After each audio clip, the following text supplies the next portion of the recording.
이번 시간에는 제가 여러분들께 학점 이야기를 해드리고자 합니다. 저는 대학교를 학부 수석으로 졸업을 했습니다. 저는 학부 수석 졸업할 때 받은 상장이고요. 제가 졸업을 할 때 이제 강대상에 올라가서 학사모를 쓰고 부모님께서 다 보시는 앞에서 이제 상장을 받고 졸업을 했는데 그 기분이 정말 남다르더라고요. 4년 동안 내가 열심히 노력해온 그 결실을 보상받는 그 기쁨이 정말 말로 뭐 다 할 수 없이 너무나 기쁜 시간이었습니다. 이거는 저의 어떤 각오랄까요? 제가 나중에 자녀를 낳으면 자녀에게 엄마가 이런 사람이야라고 이렇게 좀 허세를 부릴 수 있는 그러한 증거물입니다. 아주 소중한 저의 증거물이기 때문에 여러분이 그냥 말을 하면 안 믿으실까봐 이렇게 인증할 거를 들고 왔어요. 제가 우선 학점 이야기를 하기에 앞서서 여러분들께 말씀드리고 싶은 게 있습니다. 제가 생각했을 때 이 영상을 보고 계실 분들이 중학생, 고등학생 아니면 대학생일 거라는 생각이 드는데 이분들께 대학교의 현실에 관해서 말씀을 드리고 싶어요. 여러분이 저도 그랬지만 고등학생 때 이제 공부를 열심히 하면서 대학교는 이럴 것이다라는 환상이 있을 거예요.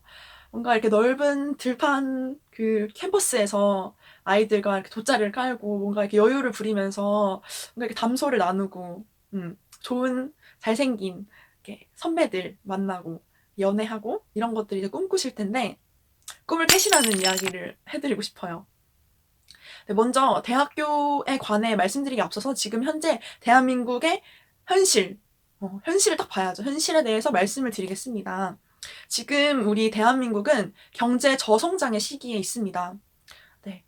고속으로 이렇게 성장하던 시기는 이미 지났죠. 그래서 성장 속도가 굉장히 이렇게 더디게 경제 그 수치도 굉장히 뭐 0.3%, 0. 몇 %의 그 엄청 조그만 수치로 성장을 하고 있습니다. 그래서 생기는 문제가 뭐냐면 기업에서 사람을 뽑지 않아요.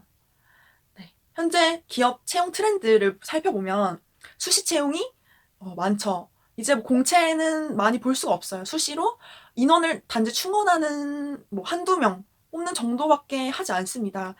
이것을 봤을 때 정말 더 치열해졌다라는 걸 우리가 알 수 있죠.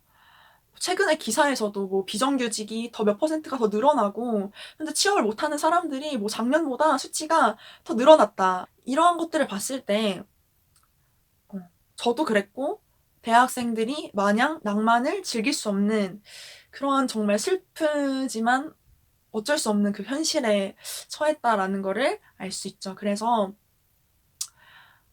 고등학생도 치열을 했다며 대학생도 정말 치열하다라는 거를 설명을 해드리고 싶었어요.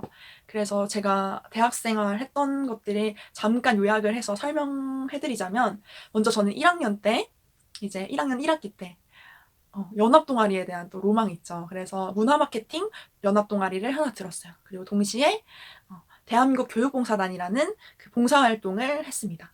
그리고 여름방학 때는 한국문화예술교육진흥원에서 하는 그 어떠한 역량을 기르는 세미나 프로젝트에 2달간 이제 방학 기간 동안 참여를 했고 너무 유익한 시간이었어요. 그리고 2학기 때는 1학년 2학기 때죠. 1학년 2학기 때는 이제 과 내에서 하는 청년 문화 콘텐츠 기획단이라는 그런 동아리 성격이지만 뭔가 대외적인 활동을 많이 하는 그곳에서 홍보팀장으로 2학년 때까지 이제 활동을 했었고요. 그래서 2학년 때는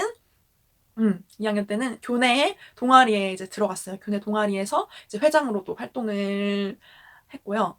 그리고 이제 3학년이 돼서는 교직이수를 또 했어요. 제가 국어국문학 전공에 문화 콘텐츠 복수 전공을 하고 교직이수까지 했습니다. 그래서 정말로 거짓말 안 치고 한 학기 한 학기가 지나갈 때마다 정말 졸업하고 싶다. 진짜 이놈의 이렇게 과제는 이렇게 많고 해야 할 건 너무 많고 뭐 학습 동아리에다가 집에도 뭐 안 갔어요. 막 밤 늦게까지 공부하다가 애들이랑 같이 막 정말 바쁘게 보냈는데 아무튼 그랬습니다.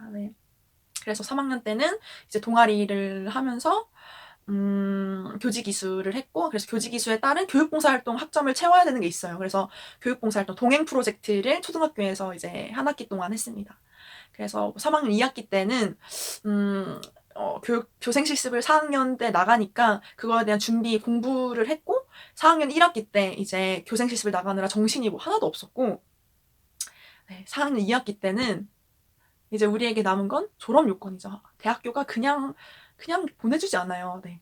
토익에 커말, 그리고 워드 프로세서, 모스 따야 되죠. 그리고 졸업 논문 있죠. 심지어 저는 국어국문학과여서 KBS 한국어 능력 그 자격증까지 있어야 돼요. 그거 따고, 그리고 혹시나 임용시험을 볼까봐 한국사까지 땄어요. 한국사 따고, 진짜, 4학년 2학기 종강하는 그 이틀 전까지 정말로 정신없이 바빴던, 네, 기억이 있습니다. 그만큼 다들 아마 저보다 더 열심히 치열하게 사시는 분들도 많을 거라 생각을 해요. 그만큼 대학 생활은 녹록지 않다라는 걸 말씀드리고 싶습니다. 그래서 이런 대학 생활이 절대로 낭만 따윈 없다라는 거를 말씀을 드리고 싶었고, 그래서 더불어서 생각을 해야 하는 게 대학교의 특성에 대한 거를 여러분이 딱 간파를 해야 돼요.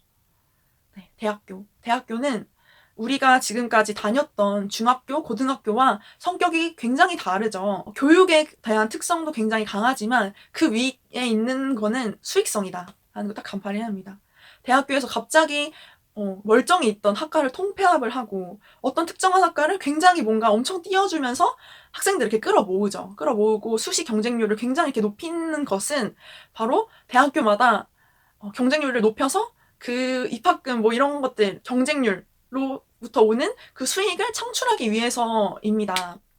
그래서 그 수익성이라는 거를 딱 간파를 했을 때 여러분은 그냥 대학을 다니면 안 되죠. 무조건 장학금을 받고 다녀라입니다. 저의 사례를 좀 이야기해드리면 1살 차이 나는 언니가 있어요. 그래서 1살 차이 나는 언니와 함께 대학 생활을 해야 하기 때문에 1년에 언니와 함께 등록금을 낸다고 하면 1년에 1,200만 원이 드는 거죠. 인문대 기준으로 했을 때 300만 원씩 이제 한 학기에 입학금, 등록금이 나가니까 이걸 계산을 했을 때 그러면 얼마야? 4년이면 진짜 학자금 대출을 받았다고 칠 때 이제 웬만한 직장인이 2년 동안 이제 다 쏟아 부어야 하는 금액이 나가는 거예요. 그래서 저는 딱 20살이 됐을 때 이런 마음을 먹었어요. 딱 눈빛이 이랬어요. 아, 나는 진짜 대학교는 내 돈으로 다닌다. 내가 부모님 손 안 벌리고 내가 진짜 나의 능력으로 학교 다니고 싶다라는 그 굳은 의지가 있었어요. 20살 때 쓴 다이어리를 봤는데 진짜 엄청 놀랐던 기억이 있는데 그 안에 제가 딱 목표를 4가지를 썼었는데 그 중에 하나가 대학교 수석 졸업이었어요. 근데 그걸 진짜 이룬 거예요. 저도 몰랐는데. 그래서 진짜 쓰니까 진짜 이루어지더라고요. 그래서 매 학기마다 이제 성적이 나올 때마다 정말 마음이 쫄리면서 아, 진짜 제발 A뿔 다 나와야 된다. 무조건.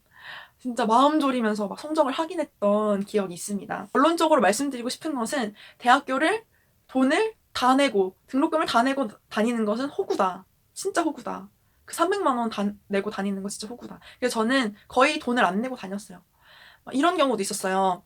제가 진짜 말도 안 되게 0점 몇 점 차이로 등록금 그 장학금을 이제 못 받게 됐던 학기가 있었어요. 근데 교수님께 전화가 온 거예요. 교수님께 전화가 와서 미나 학생 동문 장학금이 있는데 미나 학생을 주고 싶다. 라는 그 교수님께 연락이 와서 동문 장학금을 받고 이제 제가 조금 알바를 해서 번 돈과 함께 이제 방학 때 해외를 갔던 경험도 있고 거의 대학생 때 등록금으로 쓴 돈은 거의 한 학기 등록금 정도밖에 안 될 거예요. 네. 거의 공짜로 다녔다고 생각을 하시면 됩니다. 그래서 여러분들이 좀 대학 생활을 할 때 나는 진짜 부모님 손 안 벌리고 여러분 언제까지 부모님 손 벌릴 거야? 응? 부모님 손 벌리면 안 되죠. 그래서 진짜로 좀 장학금을 받고 어떻게 해서든 근로장학생도 있잖아요. 근로장학생도 하면서 그렇게 내가 스스로 뭔가를 하고자 하는 그 의지를 갖고 대학생활을 시작했으면 좋겠습니다. 그래서 이렇게 공짜로 학교를 다니려면 어쨌든 학과에서 이제 1등을 해야 되는데 어떻게 하면 점수를 받을 수 있을까에 관한 저만의 팁을 말씀드리고자 합니다. 네. 대학교에서 성적을 잘 받으려면 어떤 요소가 있을까요?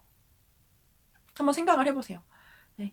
그 요소들을 이제 4가지로 구성을 할 수가 있어요. 첫 번째, 수업 태도. 두 번째는 팀플. 세 번째는 과제가 있죠. 그리고 4번째는 중간고사, 기말고사. 이 4가지 요소가 있습니다. 그러면 이 4가지 요소에 맞게 한 가지씩 팁을 드릴 수 있을 것 같아요. 첫 번째, 수업 태도. 이거는 진짜 기본입니다. 기본 중에 기본. 이걸 안 하면 성적을 잘 받을 생각을 하지 말아라 라고 말을 할 수 있는데, 무조건 세 번째 줄 뒤로는 앉지 않는다. 어쩔 수 없는 상황이 아닌 이상은 무조건 앞에 앉으려고 노력을 해라입니다. 그래야 이제 수업에 당연히 집중이 되는 건 맞고, 그리고 뭔가 교수님께 뭐 질문을 뭐 할 수도 있잖아요. 앞에서 교수님과 가까이. 그 물리적 거리가 가까울 때 오는 그 유대감이 있잖아요. 그래서 무조건 가깝게 있어라. 그리고 수업 시간에 저는 그랬던 것 같아요. 1교시가 9시 시작이 되면 항상 뭐 절대 늦지 않으려고 한 20분 전에는 무조건 와서 뭐 내가 하고 싶은 거 할 거 있으면 하고 그랬어요. 여러분, 그 빈 강의실에 혼자 이렇게 가장 첫 번째로 오는 그 기쁨이 있어요. 네, 그래서 여러분도 그렇게 뭔가 먼저 와서 뭐 내가 읽고 싶은 책 읽고 뭔가 내가 하고 싶은 공부를 하면서 좀 시간을 보내도 괜찮을 것 같고요. 네, 그렇습니다. 두 번째는 팀플입니다. 팀플. 보통 이제 공감을 하실 텐데 팀플을 하다 보면 보통 6명으로 이제 구성이 되죠. 근데 한두 명만 팀플을 하고 한두 명은 진짜 카톡에 답장도 안 해요. 그러면 이제 이런 반응이 나오죠. 아, 진짜 내가 쟤만 없었으면 쟤 진짜 아무것도 안 해. 막 이러면서 이제 욕하고 이제 난리가 나잖아요. 근데 여러분들은 그러지 마시고, 팀플 안 하는 애들은 그냥 내 성적 주는 애들이구나 라고 생각을 하세요. 그래서 여러분들이 걔네들 목까지 그냥 해버리세요. 발표도 그냥 다 해. 힘들어도 그냥 하는 거야. 그냥 하면 다 알아요. 아, 얘가 다 했구나. 이거 다 이제 학과 애들이 다 알아요. 그래서 막 팀플 할 때 막 아, 나 미나랑 같이 하고 싶어. 막 이런 애들도 막 생기고 막 그래요. 그래서 팀플 할 때 안 하는 애들은 그냥 제껴두고 그냥 내가 다 하면 된다. 내가 다 하면 그건 내 실력이 되고 다 내 몫이 된다. 라고 생각을 하시면 됩니다. 교수님들께서도 이제 질문하시잖아요. 질문할 때 이제 다 알게 되는 거죠. 그래, 그냥 점수를 주는 애들로 그냥 여기시면 돼요. 세 번째, 과제. 대학생 때 하는 과제는 주로 레포트를 쓰는 것과 에세이를 쓰는 게 주가 됩니다. 저는 과 특성상, 문화 콘텐츠라는 과 특성상 PPT를 주구장창 만들었어요. PPT 만들고 발표하고 그게 연속이었는데, 근데 뭐 에세이랑 레포트를 기준으로 설명을 해드리면, 여러분들이 지금 20년 동안 살았던 과정 중에 경험했던 것들이 굉장히 많을 거예요. 뭔가 미술관에 갔거나 박물관에서 뭔가 여러분들의 그 마음을 훔친, 마음속에 인사이트를 준 뭔가가 있을 텐데 그것들을 연결시키는 거예요. 예를 들면 이런 거예요. 대학생 때 배우는 교양이 이제 다 뭐 비슷하죠. 과학, 기술, 문화, 의사소통, 사회 문제, 뭐 이런 것들, 사회적인 것들을 우리가 이제 교양으로서 배우는데, 거기서 내가 보고 느꼈던 것들을 딱 연결을 시키면 나의 새로운 에세이가 나오는 거예요. 뭐 예를 들면 과학 기술을 통해서 우리의 뭐 세계에는 발전을 하는가, 퇴보를 하는가라는 에세이 주제가 나왔을 때 이거를 내가 미술 작품에서 뭐 인사이트를 얻은 어떤 작품에 빗대어서 뭔가 문학 작품에 빗대어서 이것들을 설명을 하는 거죠. 그러면 교수님이 봤을 때도 나의 이야기가 어쨌든 들어가 있고 내가 본 어떤 그런 교양적인 것들이 들어가 있으니까 굉장히 점수를 잘 주실 수밖에 없을 것 같아요. 그래서 여러분들이 경험하고 느끼고 본 것들을 최대한 활용해서 써라. 그리고 디자인 같은 거 있잖아요. 뭐 레포트를 쓸 때도 디자인 규격 이런 것도 되게 엄청 깔끔하게 진짜 보고서를 제출하는 것처럼 해서 쓰면 교수님들도 다 아세요. 제가 고등학생 때 칭찬을 받았던 것 중에 하나인데, 사회 수행평가 시간에 뭔가 레포트 같은 그런 것들 조사해서 이제 제출을 하는 거였는데, 그때도 제가 그냥 원래 그냥 그런 것들을 이렇게 잘 쓰는 것들을 좋아해서 되게 형식을 갖춰서 이제 그 보고서를 제출했을 때 선생님께서 아이들 앞에서 나는 고등학생이 이렇게 레포트를 써서 내는 거는 처음 봤다라고 칭찬을 해주시는 거예요. 그게 진짜 아직도 기억에 남는 칭찬일 정도로 여러분들이 딱 뭔가 제대로 뭔가 구색을 갖춰서 딱 내면 다 안다. 교수님들이 얘가 얼마나 정성 들여서 이거를 준비했는지 다 안다라고 말씀을 해드리고 싶습니다.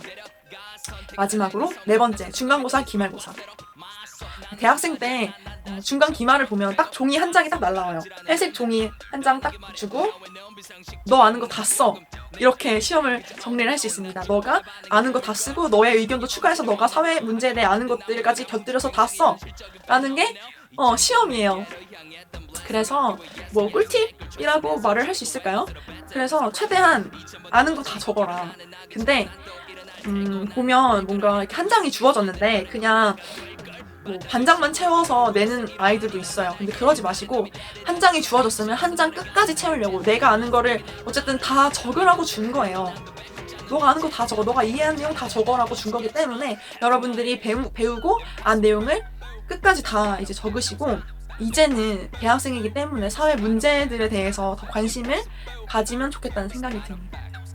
제가 20살 때 중간고사 시험에서 진짜 멘붕이 왔던 적이 있는데 역사와 이해라는 교양 시간이었어요. 근데 그 교수님께서 굉장히 똑똑하신 분이었는데 교수님께서 시험 문제로 세월호 사건에 관한 뭐 정치적 어떤 사회적인 것들을 분석해서 적어라라는 게 저의 20살 첫 중간고사 시험이었어요.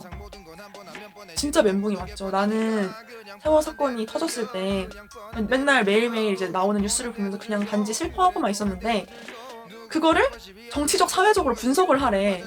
얼마나 당황스러워요. 난 한 번도 그런 생각을 한 적이 없는데 그냥 나는 감정에 치우쳐서 그냥 슬퍼만 하고 있었는데 그래서 대학은 다르구나 라는 거를 느꼈던 그런 시험이 있었습니다.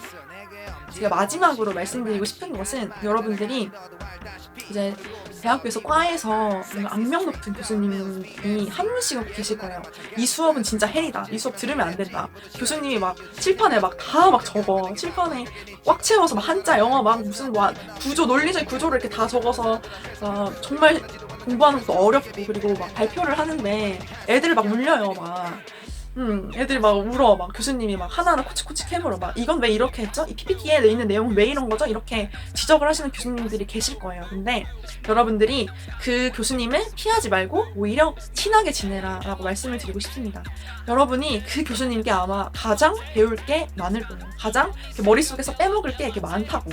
그래서 여러분들이 그 교수님과 일부러 더 가까이 지내시고 일부러 더 친하게 지내시려고 하고 더 하나라도 그 교수님의 머릿속에 든 생각을 더 배우려고 하신다면 여러분들은 정말로 4년이 지나 있을 때 훨씬 더 성장해 있을 겁니다. 전공적인 지식 면에서나 아니면 인생의 그런 문제에서나 더 훨씬 성숙한 인간으로 어른으로 자라 있을 거라고 생각을 합니다.